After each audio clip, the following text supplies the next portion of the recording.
By the time I reached the porch, my throat was tight enough that breathing felt like a task. The white wicker chairs still sat side by side, facing the water, one cushion slightly sunken where Grandma always sat. The wind chimes above the doorway jingled weakly, their sound thin without her soft laughter beneath it. I placed my hand on the doorframe and whispered, "Hi, Grandma," because I couldn't walk inside without saying something to her first. Not after all the years she was the only one who made me feel like I mattered. Inside, the house felt smaller than I remembered. Grief has a way of shrinking everything: ceilings, walls, people. The kitchen smelled faintly of oranges and lavender, her signature mix. For a moment, I let myself stand there, eyes closed, breathing it in as if scent alone could anchor me. But footsteps brought me back. My mother appeared in the doorway, lips pressed into a polite, paper-thin smile. "Oh, you're here." You'd think she might hug me, or cry, or at least pretend she was glad I'd flown across the country on one day's notice. Instead, she gestured vaguely toward the living room. "We need to talk." Brooke was already perched on the couch, tanned legs crossed, phone in hand, though she pretended not to be texting. Her face was made up just enough to look naturally beautiful, the kind of effortless perfection she'd been praised for since she was 12. My father stood near the window, back straight, jaw set, staring out at the row of 10 cottages that lined the water's edge. The same cottages that made up most of Grandma's life's work, the same cottages I had spent every summer maintaining with her, sweeping porches, repainting shutters, helping tenants move in and out, learning how each home had a different heartbeat. My heart dropped. They were already thinking about them, claiming them.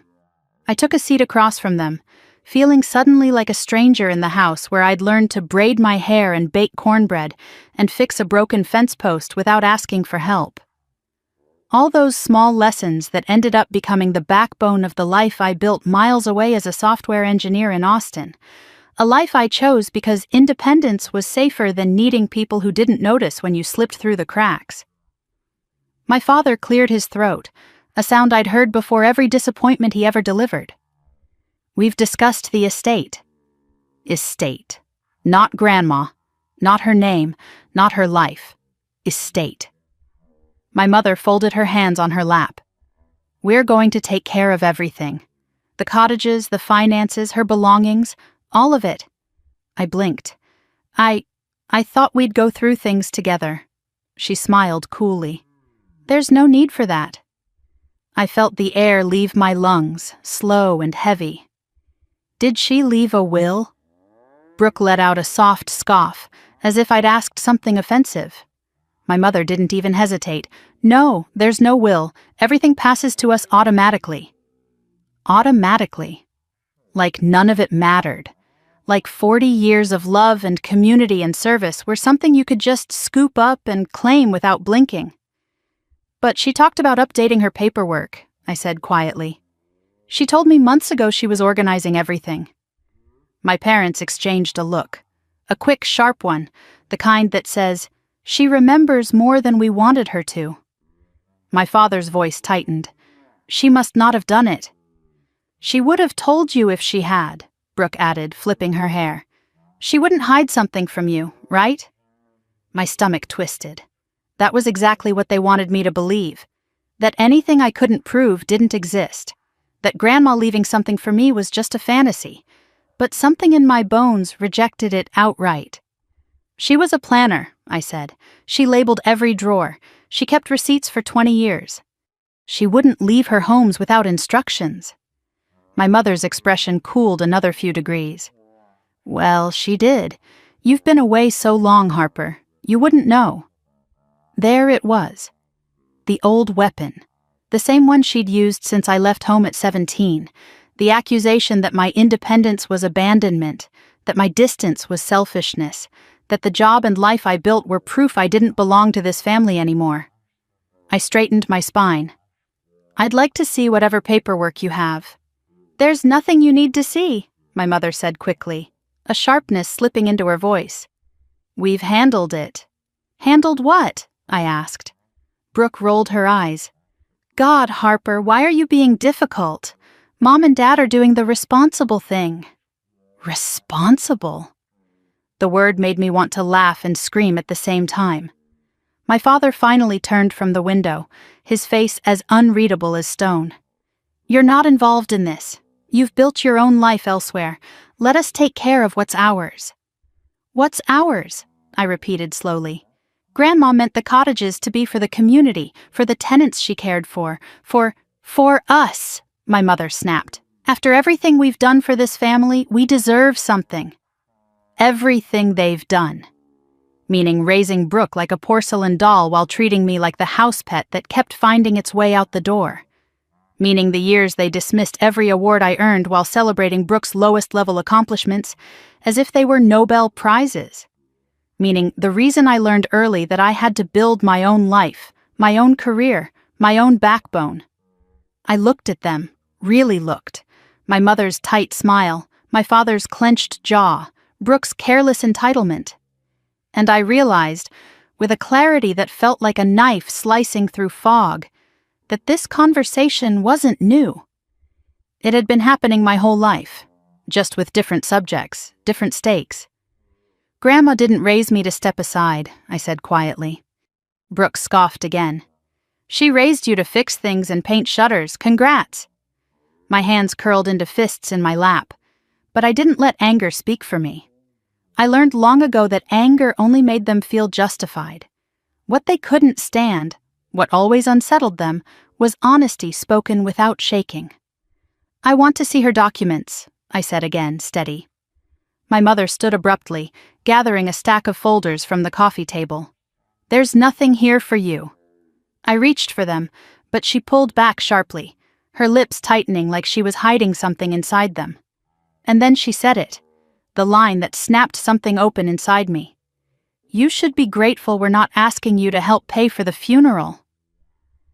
The room went silent. Even Brooke froze, as if she knew their cruelty had crossed a line. Grateful, as if love was a bill I owed them, as if my distance hadn't been a survival strategy, as if my grandmother's life and death and legacy were inconveniences they were generously dealing with. I stood so slowly the chair barely shifted. My voice came out soft, controlled, but my heartbeat thundered. Grandma would never have left things the way you're saying. My father's jaw twitched. Believe what you want. But I wasn't believing. I was knowing. I grabbed my keys, shaking now not from fear, but from the electric voltage of resolve. I'm staying at the cottages tonight, I said, and I'm going to find out the truth. Brooke rolled her eyes again, but this time something flickered behind the arrogance. Fear of what I might uncover, of what she and our parents already knew. My mother's voice turned cold as tile. Don't start trouble, Harper. I looked at her, really looked, the way you examine something that has been familiar your whole life but suddenly feels foreign. I'm not starting anything, I said quietly. I'm finishing what Grandma May intended. I left before they could respond, walking out into the fading orange light where May's wind chimes whispered above me. My legs felt weak, but my spine felt stronger than it had in years. Because something was wrong, something was missing, something was being hidden, and whether my family liked it or not, I was going to find it. Not because I wanted the cottages, but because they weren't mine. They were hers, and I was the only one left who seemed to remember that.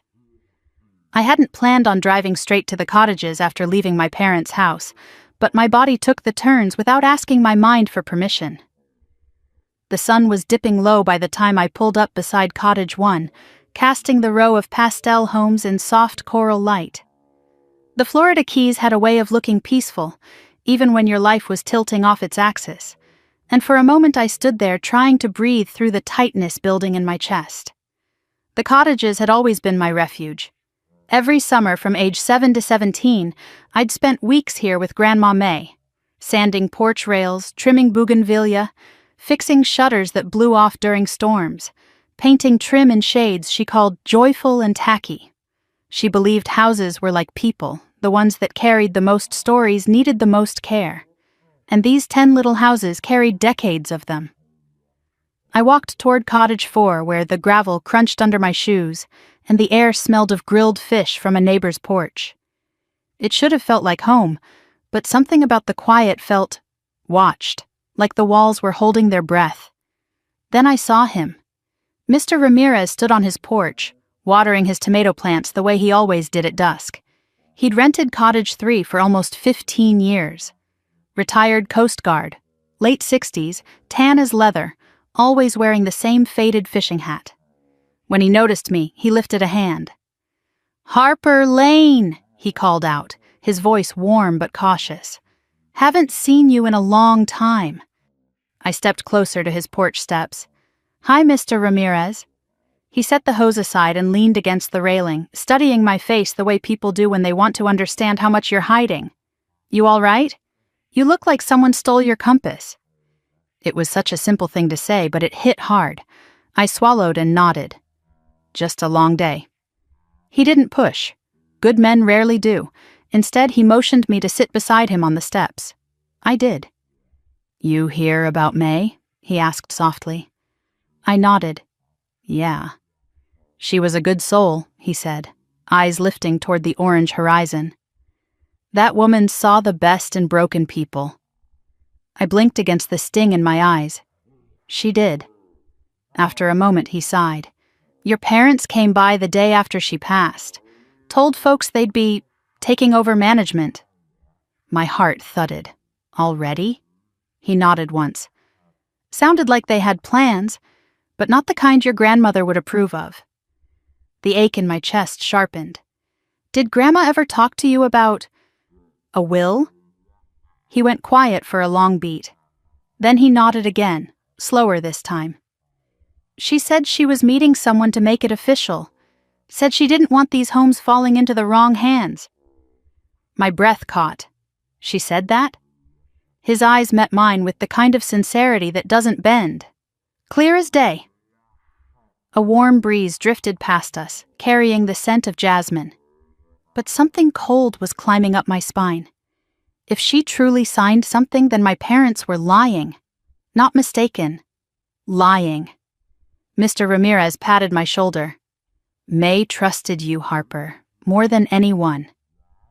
I looked down at my hands, remembering the way she used to squeeze them when she told me she believed in the life I was building, even when my own parents didn't understand it. He stood up slowly. "You let me know if you need anything. These houses, they've been hurting without her. They could use a fighter again." His words stayed with me long after he disappeared into his cottage. I walked toward the shoreline behind Cottage 7, where the sky reflected on the water in melted shades of gold and crimson. This place used to be magic. It still was, but it felt cracked at the edges, like grief and deceit had seeped into the soil. As I stood there, something caught my eye. Brochures scattered near the side of the cottage, half tucked beneath a potted plant. I knelt to pick them up. Real estate brochures, upscale coastal properties, investment opportunities. Flip-ready homes. Cold washed through me. My parents had denied talking to a realtor, denied discussing sales, denied everything. But these brochures were fresh. These weren't here last month when I visited Grandma May. So why were they here now? A door creaked behind me, and I turned to see Lila, the young woman from Cottage 6, peeking out. "Harper?" she whispered. I stood. "Hey, sorry, didn't mean to scare you." She stepped outside, nervously twisting a hair tie around her wrist. "I'm really sorry about your grandmother. She was like sunshine." I smiled sadly. She really was. Lila hesitated before speaking again. "I'm not sure if I should say this, but there's been someone hanging around here. Not your parents. Someone else." I frowned. "Who?" "I don't know. Young guy, maybe 20s or 30s. I saw him by the storage shed 2 nights ago. He left when he realized I noticed." Her voice dipped. "He had a key." That cold feeling turned icy. "Did you tell anyone?" I asked. She shook her head. "I didn't know what it meant, but your parents have been coming and going a lot this week, and it felt weird. Weird. No, It felt like motive. I thanked her and walked toward the storage shed behind Cottage 7. The night air had cooled, but sweat gathered at my hairline as I tried the latch. To my surprise, it swung open with almost no resistance. The light inside flickered to life, revealing shelves of carefully labeled boxes, gardening tools, old tax returns, paint supplies. Grandma May labeled everything, so it didn't surprise me to see a box tucked neatly on the top shelf labeled, "Financial Records. Keep secure." I reached for it. The cardboard was dusty but intact. Inside were ledgers, rental agreements, receipts, every tenant payment she'd ever recorded. She kept detailed logs of repairs, including dates, contractors, and amounts. But as I thumbed through the most recent entries, my breath hitched. The handwriting changed. The careful loops and curls of May's letters gave way to sharp angles, rushed strokes. Someone else had been writing in these ledgers, fabricating repair bills, recording massive expenses that tenants later told me never happened. Thousands missing. I sank onto the bench inside the shed, legs trembling. Whoever did this hadn't just anticipated inheriting the cottages, they'd already begun using them like an ATM. A rustling sound outside made me freeze. Footsteps. Slow. Deliberate. I turned off the light and held my breath. The footsteps grew closer, crunching the gravel inches from the door. My pulse pounded in my ears. Then, just as I reached for my phone, they stopped. Silence. And then the soft retreat of someone walking away. When I finally stepped outside, the path was empty. But I noticed something glinting near the porch of Cottage 7, a small silver object half buried in the gravel. I knelt and picked it up. A key, not a house key, not a cottage key. No, this was small, flat, heavy. A safe deposit box key. My stomach dropped. I'd seen keys like this before. Grandma May used to keep one on her key ring when I was little. She said it was for the important things. I rose slowly, heart hammering. If this was her key, then someone else had another. Access to the box required 2 keys. Had someone already been inside? I hadn't planned to find anything tonight. But now I had. Real estate brochures, forged ledger entries, a mysterious visitor with a key, evidence of someone already tampering with records, and a safe deposit box key my parents claimed didn't exist. This wasn't confusion. This wasn't poor record-keeping. This was deliberate. I walked back toward the main house, clutching the key so tightly it left an imprint on my palm. The moon rose above the water, casting the cottages in silver light, as if watching over them, watching over me. I paused at the porch of Grandma's cottage, suddenly overwhelmed. All my life, I'd felt like the forgotten child, the one left off the Christmas cards, the one praised less, loved less, needed less, the one who learned to fix things because no one else stepped in to help. But maybe May saw exactly who I was becoming. Maybe this was no accident. Maybe she knew I'd be the one to protect what mattered. I sank onto the porch steps, exhausted. The night was warm, and the sound of the ocean soothed the tightness in my chest, even as fear and fury tangled inside me. I felt her here, May, in the chimes, in the lavender scent still clinging to the curtains, in the way the porch boards creaked beneath my feet. She hadn't left me nothing, she'd left me clues, and I was finally listening. I reached into my pocket and unfolded the small wrinkled note Lila had given me earlier that evening, written in May's handwriting on a scrap of grocery list paper. "If anything happens to me, look in the safe. You'll know what to do." A tear slipped down my cheek before I could stop it. The words weren't poetic or dramatic. They were simple, steady, full of trust. She believed in me, even when my own parents never did. I closed my eyes, inhaling the salt air, and made myself a promise. I'd find the safe, I'd find the truth, I'd find every piece they tried to bury, and if my family wanted a fight, then they finally had one. Not the kind built on shouting or guilt or manipulation. The kind built on truth. The kind built on everything May taught me. I opened my eyes. The cottages stretched out before me, worn, imperfect, loved. "Don't worry, Grandma," I whispered. "I'll take care of them." And for the first time since her passing, I knew I wasn't just saying it. I meant it. With my whole heart. The sun had barely risen when I stepped out onto the gravel path, dew still clinging to the blades of grass, the air thick with that familiar salt-sweet scent the Florida Keys carried like its own heartbeat. Morning light spilled lazily across the 10 vacation homes, their pastel colors glowing softly, mint green, lemon yellow, coral pink, all of them a little faded, a little crooked, and impossibly dear to me. They looked the same as when I was a child sweeping porches barefoot, but something in me recognized they might never feel the same again. I started my walk down the row of cottages, my fingertips brushing the railings as if touching old friends. Cottage 1 had a loose shutter again, the same one Grandma May and I repaired every summer. Cottage 2 had a chipped porch step. Cottage 3's wind chimes still played that soft harmony May loved. Everything looked normal, but grief and suspicion had a way of tinting normal things darker. I reached Cottage 3 just as Mr. Ramirez stepped out onto the porch, wiping his hands on his shorts. He still wore the same battered fishing hat he'd worn for at least a decade. "Morning, Lieutenant." He paused, corrected himself, and smiled. "Morning, Harper." I managed a small smile. "Morning. You're up early." He chuckled. "Old bones? Early hours?" Then he studied my face more closely, and the smile faded. "You didn't sleep."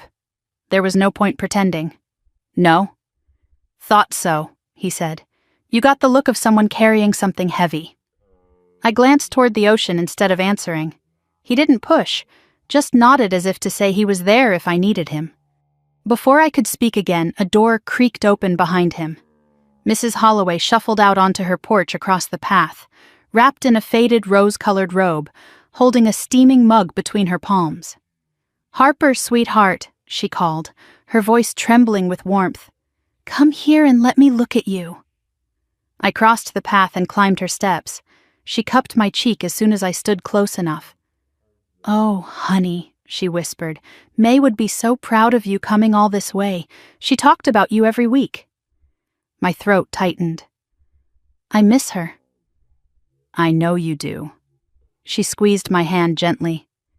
"She'd want you to take care of yourself, too." I nodded, though I knew taking care of myself wasn't something I'd ever been particularly good at.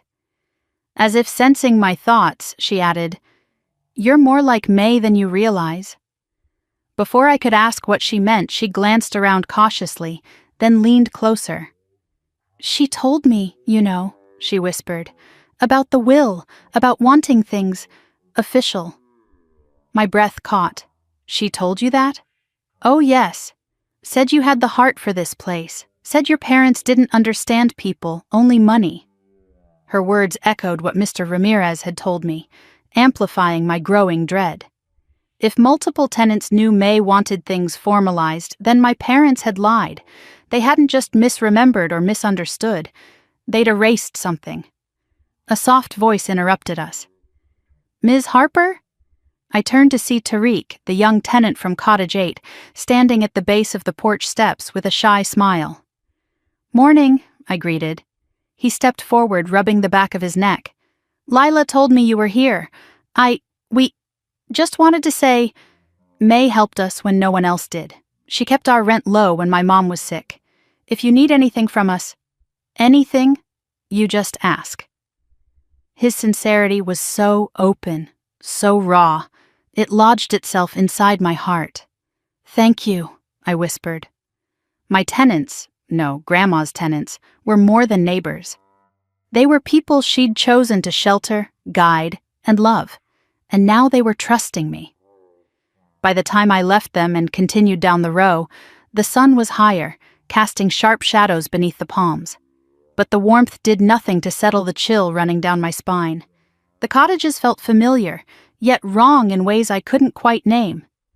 At Cottage 4, I noticed something that made me stop cold. A brand new AC unit. Shiny, pristine. not from any company May usually used. She always hired local contractors she trusted, men she fed banana bread and paid extra during hurricane season. This unit was expensive, modern, installed recently. But Mr. Ramirez had told me no repairs had happened. The ledger entries I'd seen last night came back to me, fabricated repairs, inflated costs. And this AC unit fit that pattern too perfectly. Someone had installed it not to help tenants, but to justify withdrawals. Anger simmered beneath my ribs. I needed answers. I walked toward the main house, where I kept the safe deposit box key tucked securely in my pocket. But instead of going inside, I stopped at the porch swing. Memories tugged at me. May reading mystery novels, knitting blankets for babies in the shelter, drinking sweet tea while telling me stories about the people these cottages had helped over the years. She always said, "Harper, these homes keep their secrets, but they'll tell them to you if you listen." Maybe that was why I'd always loved it here.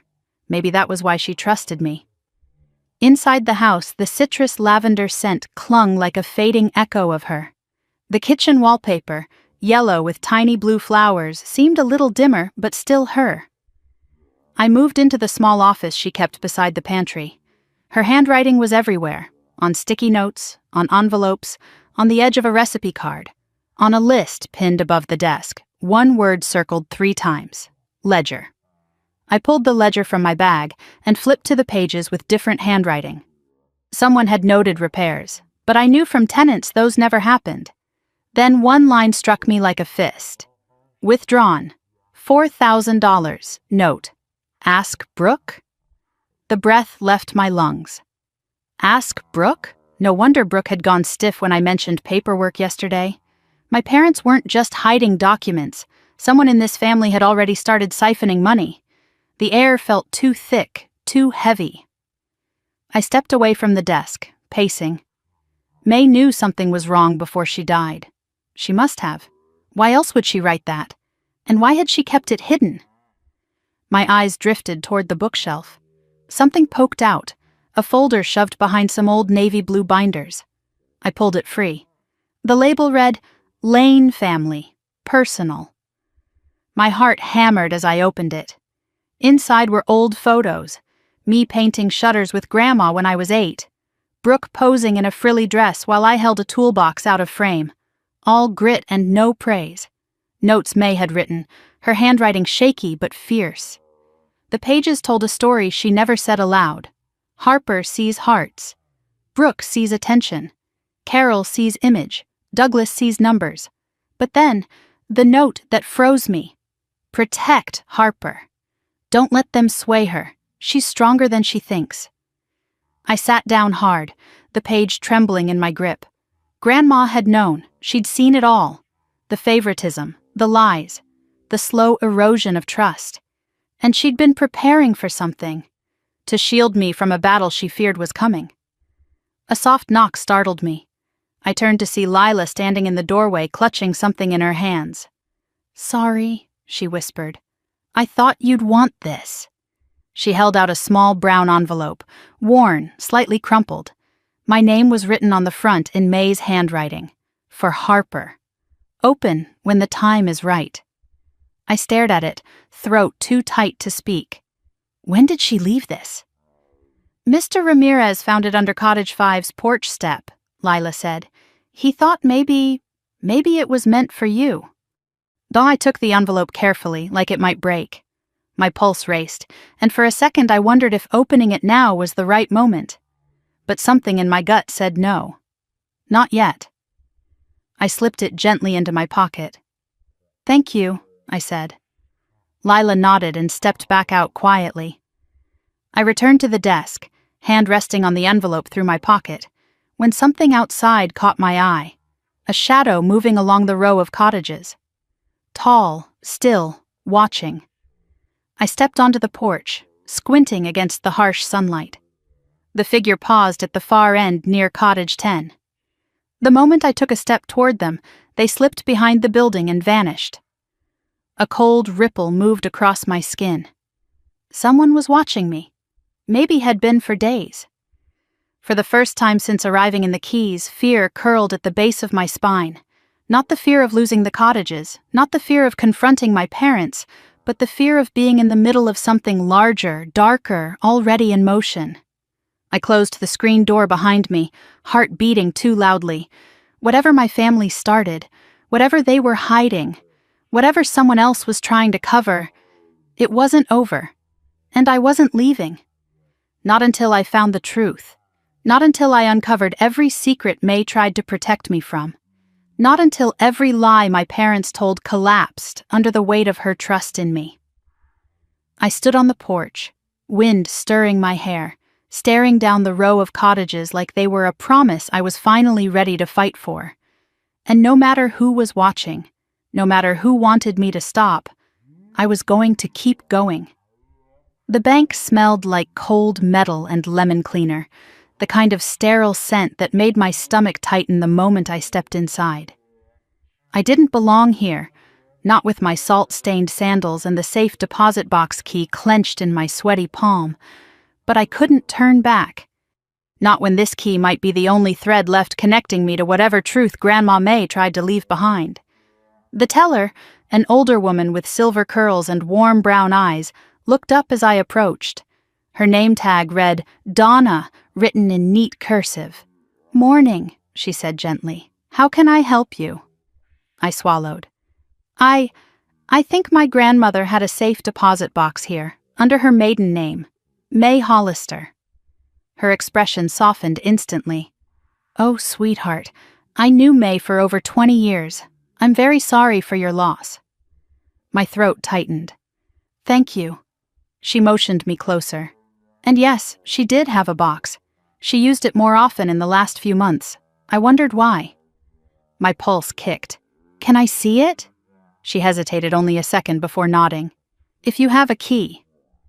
I held out the small silver key. It felt heavier now than it did last night. Donna examined it, then gave a sad smile. "This is hers," she said quietly. "Follow me." She led me past the teller counters, through a locked door, and down a narrow hallway that hummed with the sound of fluorescent lights. The walls were lined with small metal doors, rows and rows of them like a library of secrets. When Donna stopped at box 314, she paused. "This requires 2 keys," she explained. "Yours and the bank's." She inserted her key, then nodded for me to insert mine. My hand shook slightly, but the key slid in smoothly. Together we turned them. The mechanism clicked. Donna stepped back. "Take all the time you need." She left me alone with the open box, and I pulled the long metal drawer out, placing it on the small table in the corner. Inside was a manila folder, a small flash drive, and a leather-bound notebook tied with a thin ribbon. My heart sped up. I opened the folder first. Documents. So many documents. Rental summaries from the past year, bank statements, copies of tenant agreements, and then, even though I was bracing myself, not prepared for what I saw, a draft of a will. Typed, organized, with Grandma's name and details at the top, but unsigned. My breath escaped in a shaky exhale. It wasn't worthless. Drafts showed intent. But without a signature, without witnesses, without the official page, it wasn't enough to prove anything in court. I forced myself to keep going. Behind it were handwritten notes in May's neat script, dated weeks before her death. Final will signing Thursday. Notary, Ellis Rowan, witnesses, CP/MS. My pulse hammered. She had signed something. She had notarized something. So where was the final document? Why was only the draft here?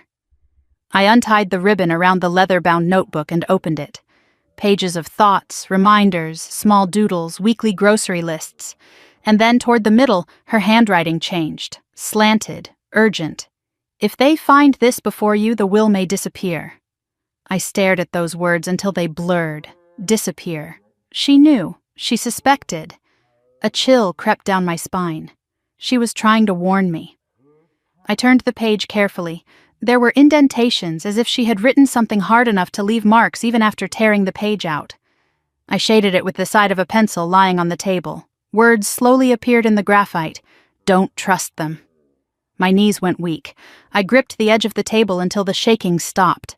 Them, my parents, or someone else?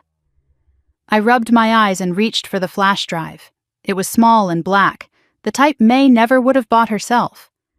I plugged it into my laptop and waited. A few folders appeared. Cottages, ledgers, legal keepsafe. My stomach flipped at the last one. I opened it. Inside was a document titled Final Will Signed, PDF. My breath stopped. I clicked. The screen flashed. Error, file corrupted. I tried again. Corrupted. I clicked Properties. The metadata loaded slowly, lines of information filling the window. Created, Thursday.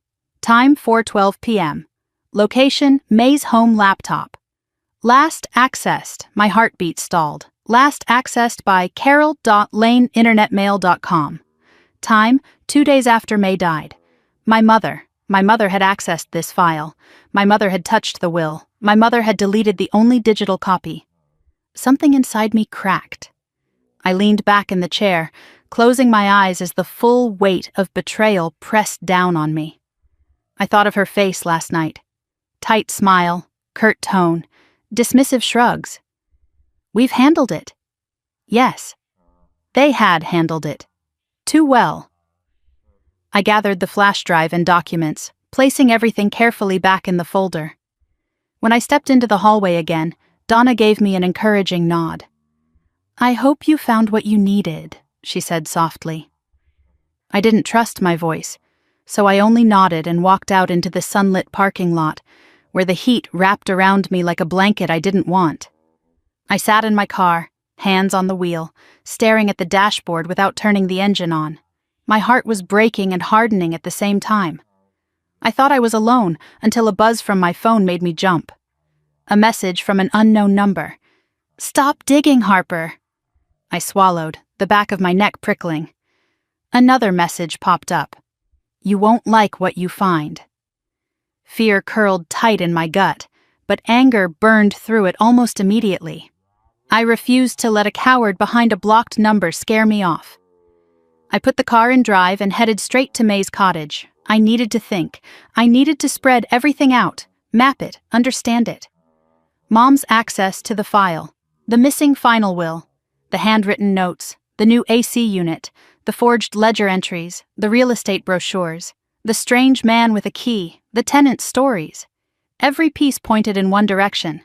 Somebody, maybe several somebodies, wanted this entire estate cleaned out, erased, stripped, and sold before I got home. When I reached the cottage, I went inside and dropped the manila envelope onto the dining table. Papers slid out, wills, drafts, ledger copies, handwritten lists. I spread the evidence out like puzzle pieces. Draft will, signed will metadata, bank records, tenant notes, handwriting discrepancies, missing financial entries, safe deposit logs, forged repairs, unauthorized access. There were too many matching lines, too many coincidences, too many hands touching what wasn't theirs. My phone buzzed again. This time it was a voicemail notification. I pressed play. A pause. A breath. Then a distorted voice, male, low, threatening. You should have stayed away. The line clicked off. My chest tightened. Whoever this was, they didn't want me getting closer. But they were too late. I walked to the window, staring out at the cottages glowing in the late afternoon sun. These were more than rentals. They were pieces of people's lives, pieces of May's heart, pieces of mine. I wasn't going anywhere.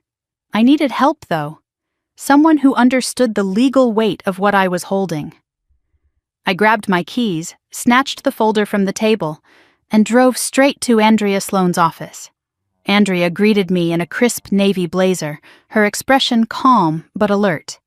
She cleared space on her desk, and I laid everything out in front of her.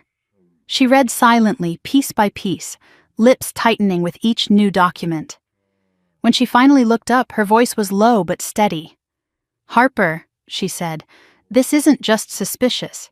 This is criminal. I swallowed hard. I know. And you need to understand something else. She tapped the shaded pencil indentation of May's warning. People don't destroy a will unless they have something to lose. I nodded. They were going to sell the cottages. Andrea sighed. And they still might try. My throat tightened. I won't let them. She studied me, then leaned back. We need witness statements. The notary. The 2 witnesses she listed. Anyone who saw activity around the time of her death. I nodded. And, she added, we're filing an injunction before anyone touches a single property document. A rush of relief and fear hit me at once. Finally, someone was on my side. Someone who believed me. Someone willing to fight. When I left Andrea's office, the sun was already low, casting long shadows over the street. I pulled into the driveway of the cottages just as the first hints of twilight settled in. I turned off the engine, listened to the chirp of frogs, the whisper of the breeze. A sound came from the side of cottage 2. A footstep. Slow, deliberate. My breath stilled. I stepped out of the car, gripping my bag tightly. Hello? I called out. No answer, but I felt eyes on me, watching, measuring. A figure shifted behind the cottage, tall, broad-shouldered, moving with unsettling ease. And then they slipped out of sight. I stood frozen, heart hammering, the final slant of sunlight turning everything around me gold and ominous. Whoever that was, they weren't just trying to hide the truth. They were trying to erase it. And they weren't finished. Neither was I. I found the drawer open before I even reached the office. Papers that had been neatly stacked the night before were scattered across the floor like someone had ransacked the room in a hurry. My stomach lurched as I stepped inside, scanning the mess for the documents I'd left on the desk. May's ledger copies, the suspicious repair invoices, the notes I'd collected from tenants. All of it was gone. Completely gone. For a moment I just stood there, breathing too fast, every instinct in my body tightening the way it had when I was a kid, bracing for one of my father's cold, quiet lectures. Then something metallic glinted near the threshold. I bent down and picked it up, a torn scrap of a real estate brochure. And on the back, in my father's handwriting, the beginning of a phone number. The air left my lungs. This wasn't random. This wasn't an accident. Someone had come into May's cottage, her home, and taken only the documents tied to the inheritance. I felt heat rising beneath my skin, a tremor of anger, sharp and clean as a blade. I grabbed my keys, stormed out of the cottage, and didn't stop moving until I reached my car. The drive to my parents' house blurred into a smear of palm trees and headlights. By the time I slammed the car door shut in their driveway, my hands were shaking so badly I had to curl them into fists just to keep them steady. Inside, the house was warm and bright. Laughter drifted from the dining room. My parents and Brooke around the table, plates still half full, their perfect little family moment interrupted when I stepped into the doorway. My father turned first, irritation flickering across his face before he replaced it with a tight, practiced smile. "Harper, didn't expect you." My voice came out cold. "Why were you in Grandma's cottage?" My mother blinked hard, feigning confusion. "What are you talking about?" I pulled the torn brochure from my pocket and tossed it onto the table. This was on the floor, next to the empty drawer. Someone broke in and took every document I was reviewing. Brooke scoffed. "Someone probably broke in looking for cash. Calm down." I stared at her. "Do thieves usually leave untouched antiques and break into only the office? Do they take only financial papers and nothing else?" Her smirk twitched. Dad pushed his chair back with a sigh. "You're jumping to conclusions." I stepped forward. "Your handwriting was on this."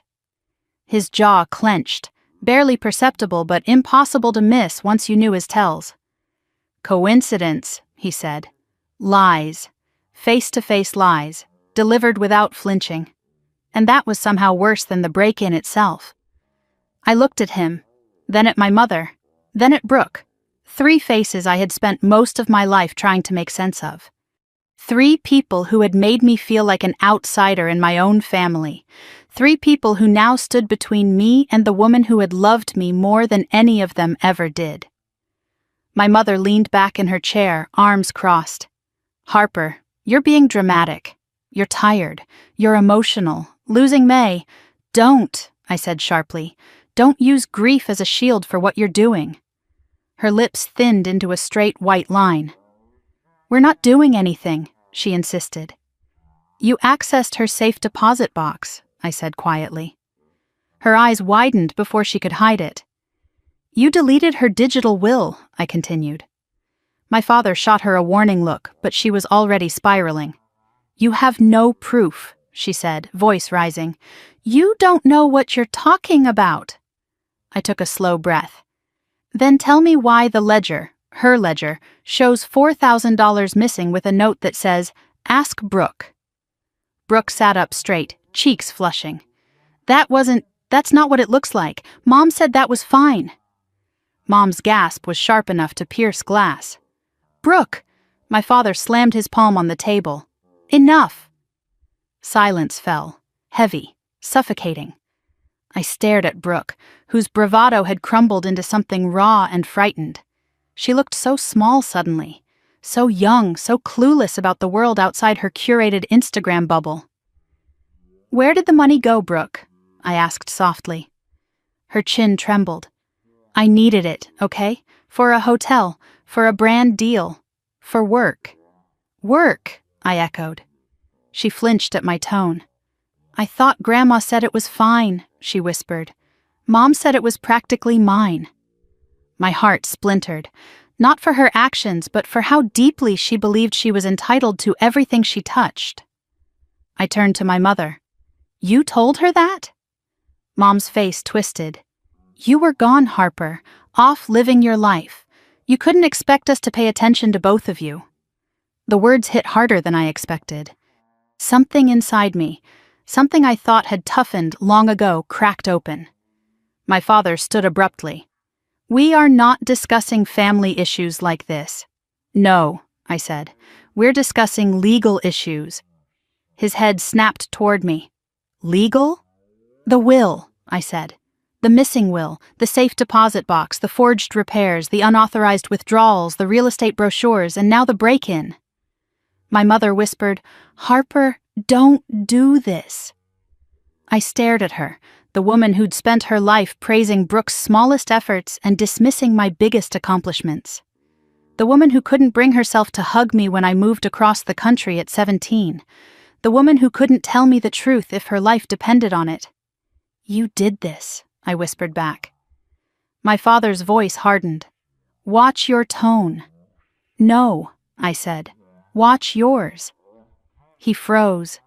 I exhaled slowly, letting years of hurt sift through me before settling into something solid, something that felt almost like peace. You're right, I said softly. I did leave.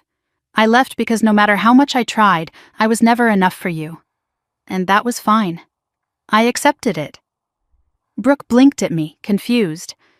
My mother's lips trembled faintly. My father remained stone.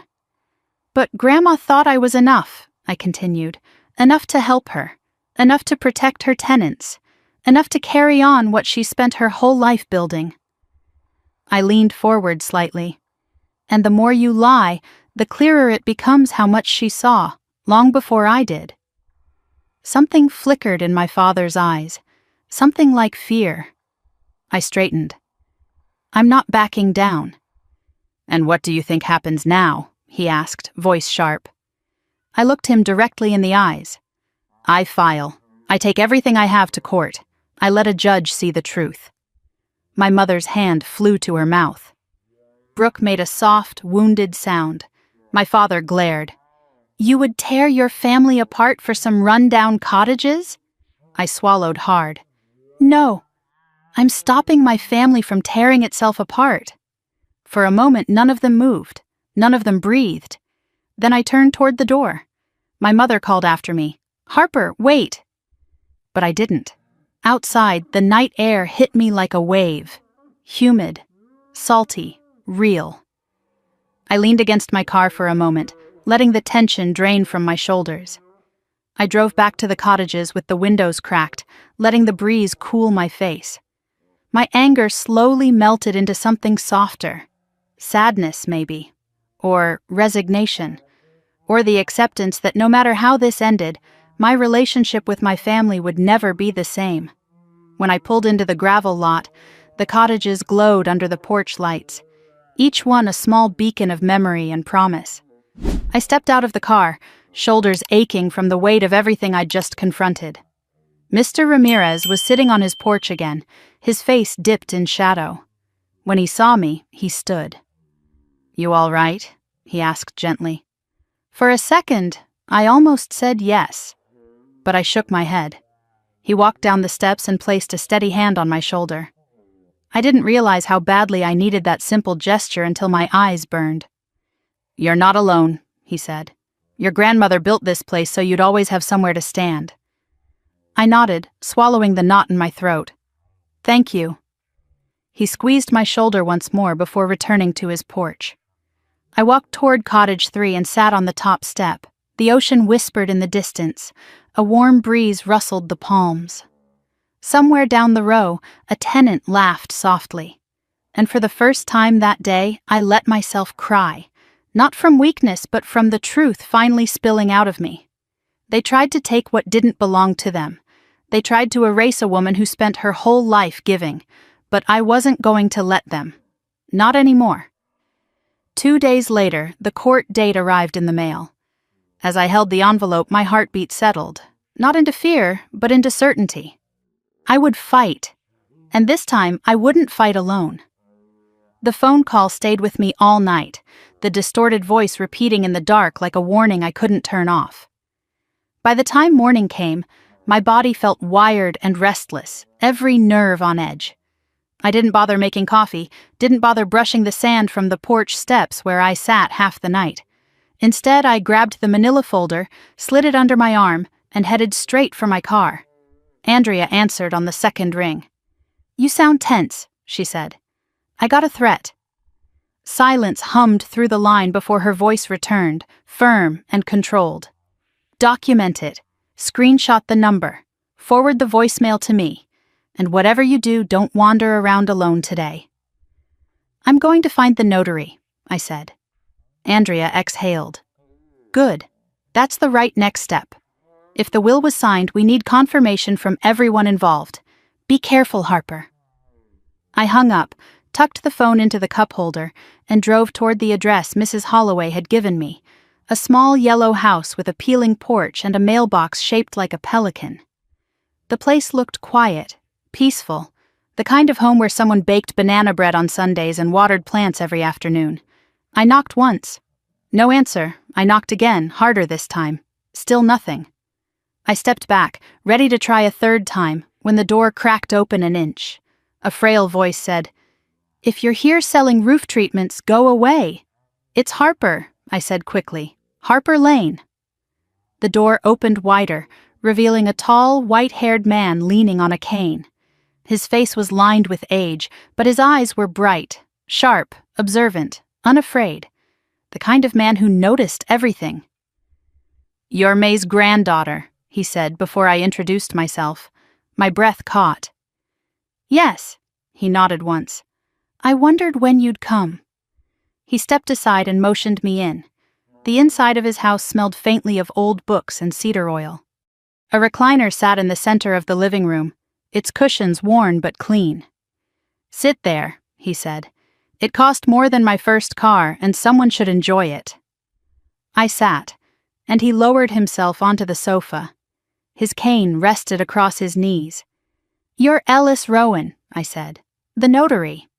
"Still am," he replied, "though I retire next spring. Your grandmother told me someone might come asking." My heart quickened. "She talked to you?" "Always did," he said with a soft smile. "Sharp woman, sharp enough to know trouble was coming."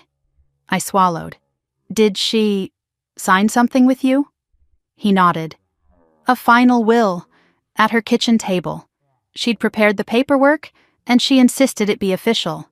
Stamped, witnessed, and logged." I felt tears sting the back of my eyes. "Who witnessed it?" He tapped the side of his head. "Carol Parker and Marcus Son." The names matched the initials in her notebook. My hands trembled slightly. "Do you remember the date?" I do. And I remember she was clear, calm, strong as ever. She talked about tenants, plans she had for the cottages, and about you. Me, I whispered. She said you understood the homes, Rowan said, and the people in them.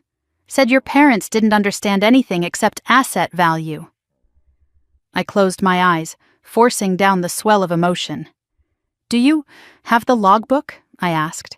His expression dimmed. Wish I did. Someone stole it. My breath snagged. Stole it? He nodded grimly. A week after May passed, broke the lock on my back door, rifled through every drawer, didn't take a penny or my watch. Only that book. The room seemed to tilt. Did you tell the police? Of course. They called it random theft. He snorted. But I've been on this earth long enough to know when something's targeted. I pressed a shaky hand to my forehead. Do you have anything left? Anything that proves the signing happened? Rowan studied me for a long second. Then he pushed himself off the sofa and shuffled across the room to a small chest of drawers. I always keep backups, he said, for situations exactly like this. He pulled out a worn manila envelope and handed it to me. Page 72, he said. May Hollister, signed, stamped, witnessed. I opened the envelope with hands that didn't feel like mine. Inside was a photocopy of the notary logbook entry. Neat, official, unmistakably real. Date, time, 2 signatures, notary stamp, everything we needed. I looked up. This is everything. He patted my shoulder. I know, that's why I kept it ready. I fought a sob. Thank you. He nodded once. Your grandmother trusted you. It's time you trusted yourself. When I stepped out of his house 20 minutes later, sunlight hit me hard. The world felt brighter and darker at the same time. I sat in my car and stared at the envelope on the passenger seat. Proof. Real proof. And someone had tried to destroy it. My phone buzzed. A call from Pastor Lucia's church. I answered quickly. Harper, the pastor said softly. I found something else in our storage room. An envelope addressed to you. Your grandmother left it with me, just in case. Can you come by? My heart kicked. I'll be there in 10 minutes. The church sat at the end of a quiet street shaded by sprawling live oaks. Pastor Lucia, a short woman with warm brown skin and soft eyes, met me at the door. She loved you deeply, she said as she led me inside. You know that, right? I nodded, unable to speak. She guided me into her office and handed me a sealed manila envelope. My name was written across the front in Grandma's handwriting. Delicate, firm, familiar enough to crack my heart open. I peeled it open carefully, like it was something breakable. Inside were documents. A partially signed earlier will. A notarized statement from May saying she intended to update the will to give me managerial rights. A handwritten note. Legacy is not money. It is protection. Protect the homes, protect the people. If someone tries to take them, follow the truth. Then a final sheet, a photocopy of an entry in a notary logbook, the same date Rowan had given me. She left this with me months ago, Pastor Lucia said softly. Said she feared someone might try to alter her wishes. A wave of grief swept through me, heavy and warm and devastating. She knew, I whispered. She did, the pastor said, and she trusted you to finish what she couldn't. I tucked the documents into my bag, holding them like fragile glass. Thank you, I whispered. You're welcome, child, she said. Be careful. Some people fear the truth more than anything. Her words followed me as I stepped outside. The sun was dipping lower, bleeding yellow into the horizon. I walked to my car slowly, feeling the weight of everything pressing against me. Proof in my bag, a warning in my phone, a storm rising around my grandmother's legacy. Halfway to the parking lot, my phone buzzed. Unknown number. Again. I almost let it go to voicemail, but something inside told me to answer. I lifted it to my ear. Hello? A distorted voice hissed softly. Stop digging, Harper. This won't end how you think. Before I could respond, the call cut off. My heart pounded as I scanned the parking lot. Empty. Silent. Still. But someone had been watching. Someone who knew I was getting closer. Someone who realized they were losing control. I closed my eyes, gripping my phone, forcing my breath steady. I wasn't turning back. Not now. Not ever. By the time I reached the cottages again, dusk had deepened into soft twilight. Porch lights flickered on one by one like fireflies.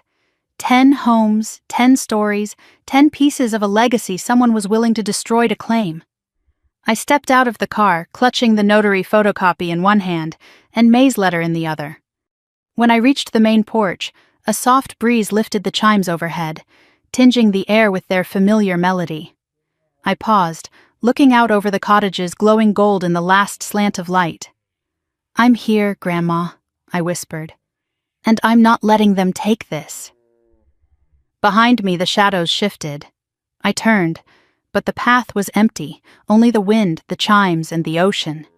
Still, every instinct in my body knew the truth. Someone was watching, and they weren't finished. But I wasn't afraid anymore, because now I had the truth. The morning air tasted like humidity and old paint as I stepped onto the porch with the notary photocopy pressed to my chest. For the first time since May died, I felt like I wasn't walking blindly through her shadow. I was following her footprints. But that feeling didn't last long, because when I opened my email, the illusion of progress shattered. A new message sat at the top of my inbox. Subject line: rent adjustment effective immediately. Sender: Lane Property Management Coastal Homes. Org. My breath caught. My parents. They had created a property management email, overnight, and issued rent increase notices to every tenant. 40% hikes. A $50 administrative fee. Mandatory prepaid maintenance charges. The kind of numbers that would force people out. I clicked through the notices one by one, heart sinking deeper with each message. Every tenant at May's Cottages had received the same aggressive, impersonal email. A knock sounded on the porch rail. I looked up to find Mr. Ramirez holding his phone, his jaw clenched tight. "Tell me this isn't real," he said. "It's not legal," I replied. He lifted an eyebrow. "That isn't what I asked." I swallowed. "It won't stand, I promise." His shoulders slumped with a sigh heavy enough to sag him forward. "I can't afford an increase like that, Harper. None of us can." Behind him, Lila stepped out of Cottage 6 with tear-filled eyes. "They're trying to force us out, aren't they?" More tenants emerged. Tariq from 8, Mrs. Holloway leaning on her walker, 2 retirees who had lived here since I was a teenager. Their faces held the same fear, the same heartbreak. "They're trying to make the cottages look unprofitable," I said, "so they can justify selling them." Anger rippled through the group like a silent storm. Tariq shook his head. May promised these homes would be stable, affordable, that this was a place for people who needed a break from life. He didn't have to say the next line out loud. My parents were breaking that promise. I nodded once. "No one is leaving, not on my watch." They watched me, waiting, for answers, for leadership, for something stronger than emails and shadows. I'd never asked to be the one in charge, never envisioned stepping into this role. But the weight of their trust sat on my shoulders like something sacred. I took a breath. "Everyone meet me tonight on May's porch, 7 o'clock. Bring any notices, emails, anything new." They nodded one by one, each expression softening into a glimmer of hope. As they dispersed, I headed back into the house and grabbed my phone, dialing the number for Coastal Bay Realty, the company printed on the brochures I'd found. A woman answered. "Coastal Bay Realty, this is Tina." "Hi," I said, keeping my voice steady. "I'm calling about an inquiry made on the Hollister cottages." "Oh," she said. "Yes, that was, let me see, Douglas Lane and his wife, Carol." My pulse spiked. "Do you know what they were planning?" "Well," she said thoughtfully, "they asked for valuations, projections for converting long-term rentals into short-term vacation units, and a timeline for listing all 10 properties within the next 60 days. 60 days. 2 months. Everything clicked into place. The rushed paperwork, the break-in, the ledger manipulation, the rent spikes. They were preparing to sell. Fast. Before anyone could intervene. Before I could get evidence. I thanked her and hung up, fighting the tremor rising in my hands. They weren't just being selfish. They were desperate. Maybe scared. And desperate people made reckless decisions. I dialed Andrea. "Tell me you found something," she said. "Oh, I found something," I replied. "They're trying to evict tenants through rent hikes, and they plan to sell all 10 homes in 2 months. A beat of silence. "Good God," she whispered. "Okay, we file immediately. Emergency injunction, tenant protections. If they keep pushing, this could turn into attempted estate fraud." "I know." "But Harper," she added carefully, "this means your parents aren't just lying, they're actively hiding malfeasance." I knew she was right, but hearing it said aloud scraped at something raw inside me. I hung up and spent the next hour drafting statements from tenants, printing notices, and gathering every scrap of documentation. The evidence pile grew thick, overwhelming, damning. At 7, the tenants gathered on the main porch. Lanterns glowed softly around us as the sky faded into dusky purple. They sat in a semicircle, quiet, anxious, hopeful. I stood in front of them, holding May's notary photocopy in one hand and the rent notices in the other. "Here's what we're dealing with," I began. "The rent increases are illegal. They can't evict you without going through a proper process, and they can't change management while the estate is under dispute." Mrs. Holloway raised her trembling hand. "Harper, dear, why are your parents doing this?" My throat tightened. "Because they think the cottages belong to them." Mr. Ramirez frowned. "But May told me they didn't understand the cottages." "That's what she thought," I said softly. "And she tried to protect them. She signed a final will leaving managerial rights to me. But that will has disappeared." Gasps rippled through the group. "Someone took it," I said. "But I have proof it existed. Proof it was signed. Witnesses who were there, and a notary who still remembers everything." They stared at me, stunned. A wave of determination, fierce, protective, rose in me. "I'm filing to stop this," I continued,